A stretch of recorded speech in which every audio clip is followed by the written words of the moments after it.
રામ રામ, જય ગોપાલ, જય શ્રી કૃષ્ણ, જય જિનેન્દ્ર, જય ભરવાડ તરફથી બધાને મારી યુટ્યુબ ચેનલ પર. હું કે બધા મજામાં?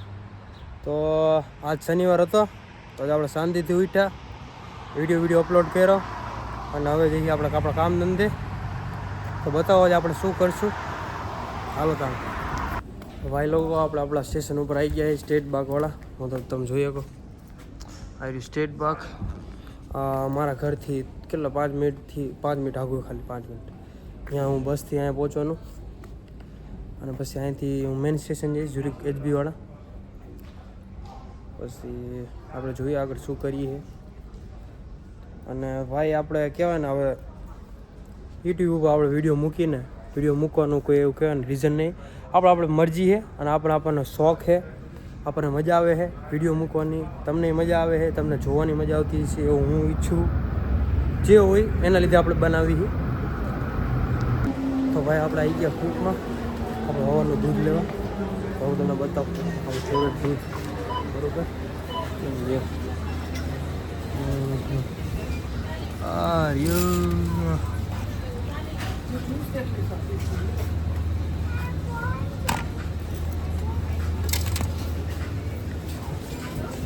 આ દૂધ આપણને બહુ ગમે. તમે જોયો તો મને ટીપ કરું આ મશીનમાં કેવી રીતે કરવાનું. જો આ રીતે લેવાનું, આ બારકોડ હોય અને તમે ઘસવાનું. જોયું એક આવી ગયું. મેં 2 લીધા એટલે 2 ટીપ કર્યા. પછી તમારે જો કહેવાય ને એ રીતે લઈ લો એટલે પેમેન્ટ કરી નાખવાનું. એ રીતે મશીન હોય, આ મશીનમાં પેમેન્ટ હોય. એ રીતે QR કોડ આવે, QR કોડ ઉપર ડાયરેક્ટ કરી શકો. બસ પતી ગયું, ખતમ. બિલ જોતું હોય તો બિલ કાઢી લેવાનું અંદરથી, મગર હાલતા મારી જેમ આ રીતે. હવે શું કરશું, હવે આપણે જઈશું કામે ધીરે ધીરે હાલતા વિડીયો બનાવતા અને એક દૂધ આપણે પી લેશું અત્યારે હાલ. સવારમાં એનર્જી તો જોઈએ ને ભાઈ, સવારની એનર્જી માટે આપણે દૂધ લઈ લીધું. હાલો તાણે પીશું. જો ભાઈ, આ બાથરૂમ જવાને પૈસા દેવા પડે. એ તે પાછા 2-5 રૂપિયા તો નહીં જ તે. ઇન્ડિયા પ્રમાણે ગણો ને તો 100, 200, 500. ઇન્ડિયા પ્રમાણે 500 રૂપિયા દેવાના, અહીંયા પ્રમાણે 5 રૂપિયા દેવાના. તો આપણે ઇન્ડિયામાં તો 5 રૂપિયા દેવા હોય તો બધાને કહેવાય ને 6 વાગે. હા તમે જો ક્લિનિંગ જો હું લેવા આટલી બધી હોય, હવે તો બધા હે ને અહીં કચરામાં નાખી દો. આટલી બધી જો તમે અહીં જોઈ લો, એટલી બધી અલગ અલગ જાતની કે ભાઈ લીલો કચરો હોય તો આમાં, ભૂકો હોય તો આમાં, પેપર હોય તો આમાં, બોટલ હોય તો આમાં, એવું બધું હોય. એના લીધે આટલી બધી ક્લિનિંગ રહે. હું તમને તોય બતાવું. જો તમે નીચે બધા ફ્લોર જો કેટલું ક્લીન હે નહીં. આ બધા ક્લીન કરતા જ રહે. કહેવાય ને, હું જ્યારે આવું ને સ્ટેશને ત્યારે જ જોતો કોકને કોક ફરતું જોઈએ ક્લિનિંગ માટે. હા જો શો હતો, પરમદી હતો, પતી ગયો અત્યારે. અહીંયા કંઈક ને કંઈક કહેવાય ઇવેન્ટ થતા રહેતા હોય ને એવું કંઈક હોય જ છે. સૌથી મોટું સ્ટેશન છે, તમને મેં ઓલરેડી કહી દીધેલું. નહીં કીધું હોય તો આપણું ઝુરિકનું સૌથી મોટું સ્ટેશન છે. સૌથી મોટું ઝુરિકનું સ્ટેશન છે ત્યાં સ્વિટ્ઝરલેન્ડનું રીતે.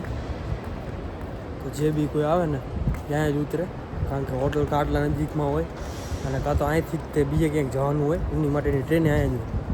એટલે તમારે અહીંયા આવવું જ પડે. એ મેન છે, સમજી ગયો. પછી બીજું તો આપણે શું, હાલો આગળ જઈશું. આજ વરસાદ જેવું વાદળનું વાતાવરણ તો છે, પણ વરસાદ ન આવે તો સારું, કારણ કે અહીંયા કે છે ઉનાળો છે, સમર ચાલુ થઈ ગયો. કે આ સમર જેવું લાગતું તો હોય ને પૂરા. અને કોઈ આવતું હોય ને તો જેકેટ લઈને જ આવજો અને રેનકોટ લઈને જ આવજો. અહીંયા કંઈ નક્કી ન હોતું, એક દીમાં 3 સિઝન આવે.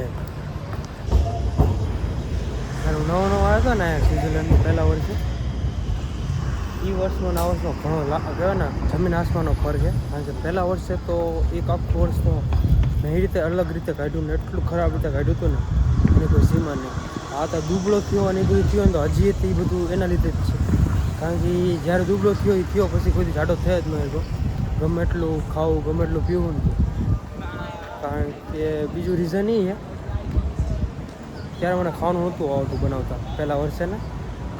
તો ઘરેથી કંઈ શીખી નહોતો. મને એમ હતું કે હોસ્ટેલમાં રહીશ, ત્યાં મળી જઈશ, જે હશે હલાવી લઈશ. તો એ સમજે ને કોઈ શીખવું જ નહીં, એક શીખવું જ નહીં. મેં કીધું આપણે શું અહીંયા તો સારું પીઝા ને બીજા બધું ખાવા મળે છે, તે સારું રોજ સારું ખાવા મળશે. તો પણ એક દી ભાવ્યા, 2 દી ભાવ્યા, ત્રીજે દી મને રોટલી શાક યાદ આવી ગયા. અને તે દીથી મને સમજાઈ ગયું કે મારે દિવસમાં એક ટાઈમ રોટલી જોશે ને જોશે. તો હું ગમે ત્યાં બહાર ફરવા જાઉં કે પછી ગમે ત્યાં હોય ને તો એક ટાઈમ તો હું કહેવાય ને ઇન્ડિયન રેસ્ટોરન્ટ કે પછી ગમે ત્યાં રોટલી ખાવા રહો જ તે કે હું હાથે બનાવી લઉં. એટલે મને નહોતી આવડતી ને બનાવતા, હું શીખી ગયો તો હાથે બનાવી આપું. બાકી મને આવડતું નહોતું રોટલી બનાવતા, હું શીખો તો હું મારી રોટલી હાથે તો બનાવી આપું, મારું પેટ હાથે તો ભરી આપું. એના માટેની વસ્તુ તો બધા એને શીખી જ લેવું જોઈએ. સમજી ગયા? છોકરા છોકરીનું રાખવાનું જ નહીં કે આ છોકરીઓ એ જ રાંધવાનું બનાવે, એ જ બધું કરે. ના, જરૂર ગમે ત્યારે પડે. સમજ્યા? આપણે શું કોઈની ઘરે જ ખાવાની કે ભાઈ બનાવી દે ને તો જ હું ખાઈ શકું, નકર ભૂખ્યું રહેવું પડશે. હાથે બનાવી લેવાનું 1 2 3.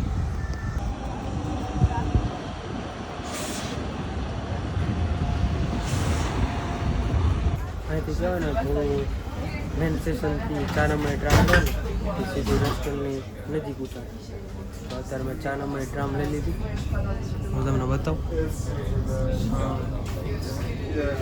આપણે અહીંયા ઉતરી જવાનું. આ રુદનનો ફોન લેખો ને અહીંયા આપણે ઉતરી જવાનું. ત્યાં તમે ઉતરી જશો ને ત્યાંથી આપણું રેસ્ટોરન્ટ આવું નજીક પડશે અને સીધે આવેલું જવાનું. તો જેણે આપણું રેસ્ટોરન્ટ નહોતું જોયું ને એને હું બતાવું. ત્યારે આ 4 નંબરની ટ્રામ, આ 4 નંબરની ટ્રામ લઈને થોડું આટલું આગળ હાલવાનું. હું પૂરવું પડશે. હા મેં ટ્રામ આવી ગઈ. મારું સારું છે અને અઘરું જ છે સારું. પછી જો આ આ ગલી, આ સોલ, આ લેખું સાવ અને રહ્યું આ અહીંથી સીધું જવાનું. સીધે તમે હાલું જવાનું અને સામે આવશે સ્નાઇપ્સની રાઈટ સાઈડ વળી જવાનું. હા આવી રહ્યું સ્નાઇપ્સથી આમ જવાનું. સીધા જશો ને એટલે જો આ ઓલ્ડ ટાઉન એક રીતે સ્ટાર્ટ થઈ ગયું કહેવાય. ઓલ્ડ ટાઉન આવી ગયો. આપણે જો વાળ કપાતા એ દુકાન અહીંયા જ છે. ઓલી સામે દેખાય ને એ ફેમસ હોટલ છે, વેલબુર્ગ હોટલ. અને બિલ્ડિંગ જ જો તમે ખાલી કલરની ભાઈ, ફ્લાવરની. ત્યાંથી પછી આપણે જવાનું સીધું આમ આવું જવાનું. આ એ જે કવાડની દુકાન હે ત્યાંથી સીધા જવાનું. પછી તમે જેવા અહીંયા પહોંચશો ને આમે જો ચર્ચનો ગેટ છે. ચર્ચનો ગેટ છે. ઓલું ઝ્યુરિકનું 2 નંબરનું સૌથી ઓલ્ડેસ્ટ ચર્ચ છે હરિવા. અને હામ મેં દેખાય ઓલ્લા ગણે જો રેસ્ટોરન્ટ ન્યૂ બોમ્બે આ રહ્યું હામ જે તમને દેખાય ને. તો આવી જવાનું ભાઈ, બહુ ચિંતા નહીં કરવાની. હું ન હોય કે હું ફોન ના ઉઠાવું એવું કંઈક હોય તો મારો ભાઈ હશે, મારો ભાગીદાર અહીંયા હશે, એ તમને જવાબ દેશે. તો કોઈ એવું નહીં સમજવાનું કે જઈ નથી તો આપણે નથી કે એવું કરું. હવે બધા એક જ છે ને ભાઈ, એ કરે હું કરે બધું એક જ છે. તો એ અમુકના મારથી મોટા છે, એમને એક્સપિરિયન્સ મારી કરતાં વધારે, એમ જ મને બધું શીખવાડ્યું. તો તમારે એવું નહીં વિચારવાનું. હું તો એમનું જ માનું, સાચું કહું તો એમના લીધે હું જે હું એ અત્યારે એમના લીધે હું. તો મને તેમના પ્રત્યે માને તો એવી ઈચ્છા કે તમે તેમનું માનો. એવું ન રાખો કે જઈને બોલાવો, એવું નહીં કરવાનું. સારું હાલો તાણે.